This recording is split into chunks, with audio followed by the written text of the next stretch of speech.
पूस की रात। प्रेमचंद। हल्कू ने आकर स्त्री से कहा, सहना आया है, लाओ जो रुपए रखे हैं उसे दे दूं, किसी तरह गला तो छूटे।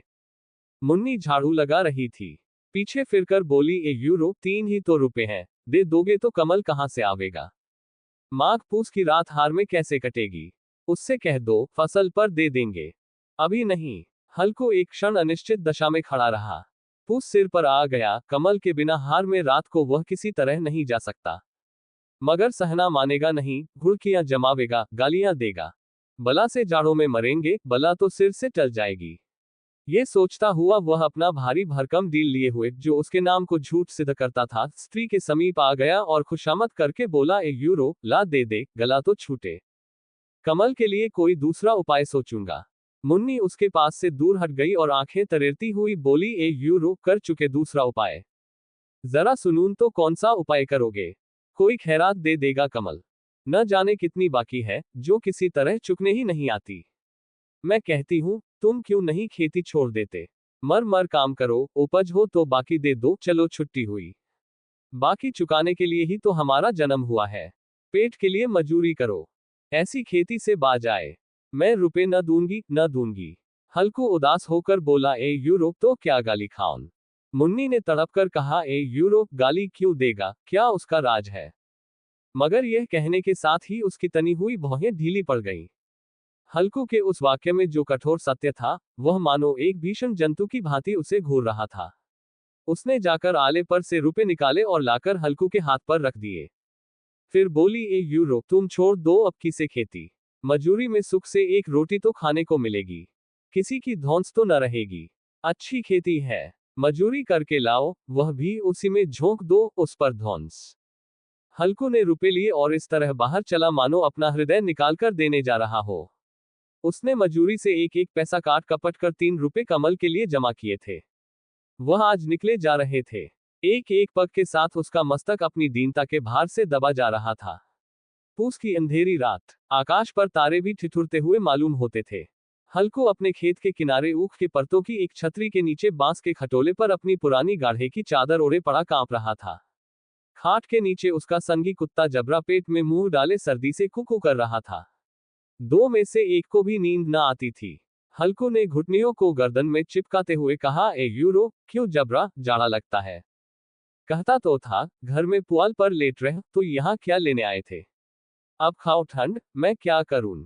जानते थे मैं यहाँ हलवा पूरी खाने आ रहा हूँ, दौड़े दौड़े आगे आगे चले आए। अब रो नानी के नाम को। जबरा ने पड़े पड़े दुम हिलाए और अपनी कुकू को दीर्घ बनाता हुआ एक बार जम्हाए लेकर चुप हो गया। उसकी श्वान बुद्धि ने शायद ताड़ लिया, स्वामी को मेरी कुकू से नींद नहीं आ रही है। हल्कू ने हाथ निकालकर जबरा की ठंडी पीठ सहलाते हुए कहा, 1 यूरो, कल से मत आना मेरे साथ, नहीं तो ठंडे हो जाओगे। ये राड पछुआ न जाने कहां से बर्फ लिए आ रही है। उठूं, फिर एक चिलम भरूं, किसी तरह रात तो कटे। 8 चिलम तो पी चुका। ये खेती का मजा है। और एक एक भगवान ऐसे पड़े हैं, जिनके पास जाड़ा जाए तो गर्मी से घबराकर भागे। मोटे मोटे गद्दे, लिहाफ कमल। मजाल है, जाड़े का गुजर हो जाए। तकदीर की खूबी, मजूरी हम करें, मजा दूसरे लुटें। हल्कू उठा, गड्ढे में से जरा सी आग निकालकर चिलम भरी। जबरा भी उठ बैठा। हल्कू ने चिलम पीते हुए कहा, 1 यूरो, पिएगा चिलम, जाड़ा तो क्या जाता है, जरा मन बदल जाता है। जबरा ने उसके मुंह की ओर प्रेम से छलकती हुई आंखों से देखा। हल्कू, 1 यूरो, आज और जाड़ा खा ले, कल से मैं यहाँ पुआल बिछा दूंगा, उसी में घुसकर बैठना, तब जाड़ा न लगेगा। जबरा ने अपने पंजे उसकी घुटनियों पर रख दिए और उसके मुंह के पास अपना मुंह ले गया। हल्कू को उसकी गर्म सांस लगी। चिलम पीकर हल्कू फिर लेटा और निश्चय करके लेटा कि चाहे कुछ हो अब की सो जाऊंगा, पर एक ही क्षण में उसके हृदय में कंपन होने लगा। कभी इस करवट लेटता, कभी उस करवट पर जाड़ा किसी पिशाच की भांति उसकी छाती को दबाए हुए था। जब किसी तरह न रहा गया तो उसने जबरा को धीरे से उठाया और उस सिर को थपथपाकर उसे अपनी गोद में सुला लिया। कुत्ते की देह से जाने कैसी दुर्गंध आ रही थी, पर वह उसे अपनी गोद में चिपटाए हुए ऐसे सुख का अनुभव कर रहा था, जो इधर महीनों से उसे न मिला था। जबरा शायद ये समझ रहा था कि स्वर्ग यही है, और हल्कू की पवित्र आत्मा में तो उस कुत्ते के प्रति घृणा की गंध तक न थी। अपने किसी अभिन्न मित्र या भाई को भी वह इतनी ही तत्परता से गले लगाता। वह अपनी दीनता से आहत न था, जिसने आज उसे इस दशा को पहुंचा दिया। नहीं, इस अनोखी मैत्री ने जैसे उसकी आत्मा के सब द्वार खोल दिए थे और उनका एक एक अणु प्रकाश से चमक रहा था। सहसा जबरा ने किसी जानवर की आहट पाई। इस विशेष आत्मीयता ने उसमें एक नई स्फूर्ति पैदा कर दी थी, जो हवा के ठंडे झोंकों को तुच्छ समझती थी। वह झपटकर उठा और छपरी से बाहर आकर भूंकने लगा। हल्कू ने उसे कई बार चुमकार कर बुलाया, पर वह उसके पास न आया। हार में चारों तरफ दौड़ दौड़कर भूंकता रहा। एक क्षण के लिए आ भी जाता तो तुरंत ही फिर दौड़ता। कर्तव्य उसके हृदय में अरमान की भांति ही उछल रहा था। 1 घंटा और गुजर गया। रात ने शीत को हवा से धधकाना शुरू किया। हल्कू उठ बैठा और दोनों घुटनों को छाती से मिलाकर सिर को उसमें छिपा लिया, फिर भी ठंड कम ना हुई। ऐसा जान पड़ता था सारा रक्त जम गया है, धमनियों में रक्त की जगह हिम बह रहा है। उसने झुककर आकाश की ओर देखा, अभी कितनी रात बाकी है। सप्तर्षि अभी आकाश में आधे भी नहीं चढ़े। ऊपर आ जाएंगे तब कहीं सवेरा होगा। अभी पहर से ऊपर रात है। हल्कू के खेत से कोई एक गोली के टप्पे पर आमों का एक बाग था। पतझड़ शुरू हो गई थी। बाग में पत्तियों को ढेर लगा हुआ था। हल्कू ने सोचा, चलकर पत्तियां बटोरूं और उन्हें जलाकर खूब तापूं। रात को कोई मुझे पत्तियां बटोरते देख तो समझे कोई भूत है। कौन जाने कोई जानवर ही छिपा बैठा हो, मगर अब तो बैठे नहीं रहा जाता। उसने पास के अरहर के खेत में जाकर कई पौधे उखाड़ लिए और उनका एक झाड़ू बनाकर हाथ में सुलगता हुआ उपला लिए बगीचे की तरफ चला। जबरा ने उसे आते देखा तो पास आया और दुम हिलाने लगा। हल्कू ने कहा, ए यूरो, अब तो नहीं रहा जाता जबरू। चलो बगीचे में पत्तियां बटोर कर तापें। टांठे हो जाएंगे तो फिर आकर सोएंगे। अभी तो बहुत रात है। जबरा ने कुकू करके सहमति प्रकट की और आगे आगे बगीचे की ओर चला। बगीचे में खूब अंधेरा छाया हुआ था और अंधकार में निर्दय पवन पत्तियों को कुचलता हुआ चला जाता था। वृक्षों से ओस की बूंदें टप टप नीचे टपक रही थी। एकाएक एक झोंका मेहंदी के फूलों की खुशबू लिए हुए आया। हल्कू ने कहा, ए यूरो, कैसी अच्छी महक आए जबरू। तुम्हारी नाक में भी तो सुगंध आ रही है। जबरा को कहीं जमीन पर एक हड्डी पड़ी मिल गई थी। उसे चिंचोड़ रहा था। हल्कू ने आग जमीन पर रख दी और पत्तियां बटोरने लगा। जरा देर में पत्तियों का ढेर लग गया। हाथ ठिठुरे जाते थे, नंगे पांव गले जाते थे, और वह पत्तियों का पहाड़ खड़ा कर रहा था। इसी अलाव में वह ठंड को जलाकर भस्म कर देगा। थोड़ी देर में अलाव जल उठा। उसकी लौ ऊपर वाले वृक्ष की पत्तियों को छू छू कर भागने लगी। उस अस्थिर प्रकाश में बगीचे के विशाल वृक्ष ऐसे मालूम होते थे, मानो उस अथाह अंधकार को अपने सिरों पर संभाले हुए हो। अंधकार के उस अनंत सागर में ये प्रकाश एक नौक के समान हिलता मचलता हुआ जान पड़ता था। हल्कू अलाव के सामने बैठा आग ताप रहा था।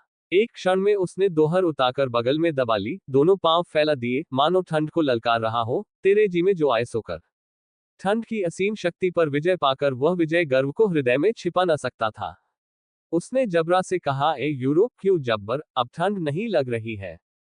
जब्बर ने कुकू करके मानो कहा, ए यूरो, अब क्या ठंड लगती ही रहेगी। पहले से यह उपाय न सूझा, नहीं इतनी ठंड क्यों खाते।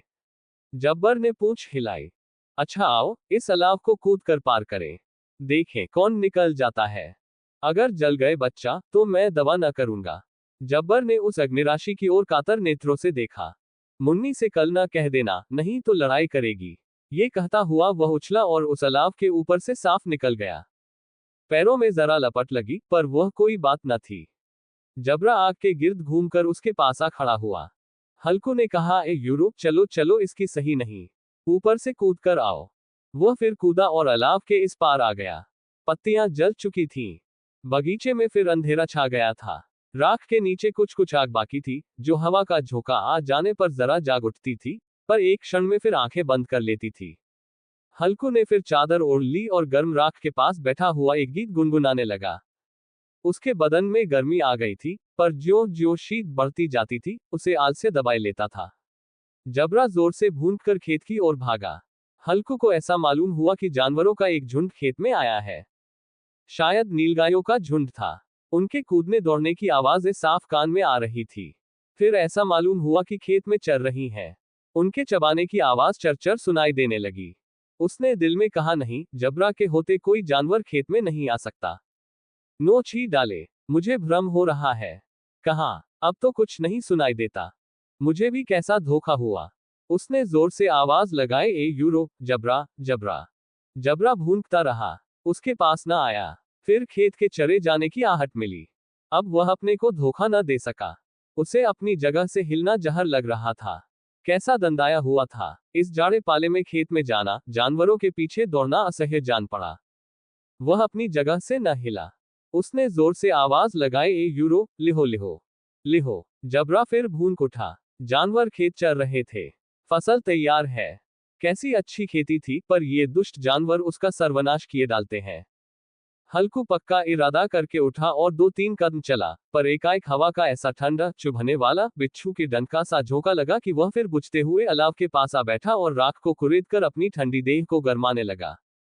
जबरा अपना गला फाड़ डालता था, नीलगाय खेत का सफाया किए डालती थी और हल्कू गर्म राख के पास शांत बैठा हुआ था।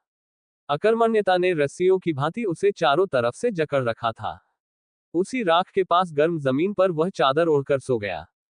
सवेरे जब उसकी नींद खुली, तब चारों तरफ धूप फैल गई थी और मुन्नी कह रही थी, ए यूरो, क्या आज सोते ही रहोगे?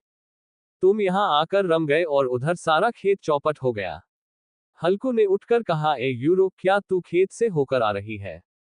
मुन्नी बोली, ए यूरो, हाँ, सारे खेत का सत्यानाश हो गया। भला ऐसा भी कोई सोता है? तुम्हारे यहाँ मड़ैया डालने से क्या हुआ? हल्कू ने बहाना किया, ए यूरो, मैं मरते मरते बचा, तुझे अपने खेत की पड़ी है। पेट में ऐसा दर्द हुआ कि मैं ही जानता हूं। दोनों फिर खेत के डांड पर आए। देखा, सारा खेत रौंदा पड़ा हुआ है और जबरा मड़ैया के नीचे चित लेटा है, मानो प्राण ही न हो। दोनों खेत की दशा देख रहे थे। मुन्नी के मुख पर उदासी छाई थी, पर हल्कू प्रसन्न था। मुन्नी ने चिंतित होकर कहा, ए यूरो, अब मजूरी करके मालगुजारी भरनी पड़ेगी। हल्कू ने प्रसन्न मुख से कहा, ए यूरो, रात को ठंड में यहां सोना तो न पड़ेगा।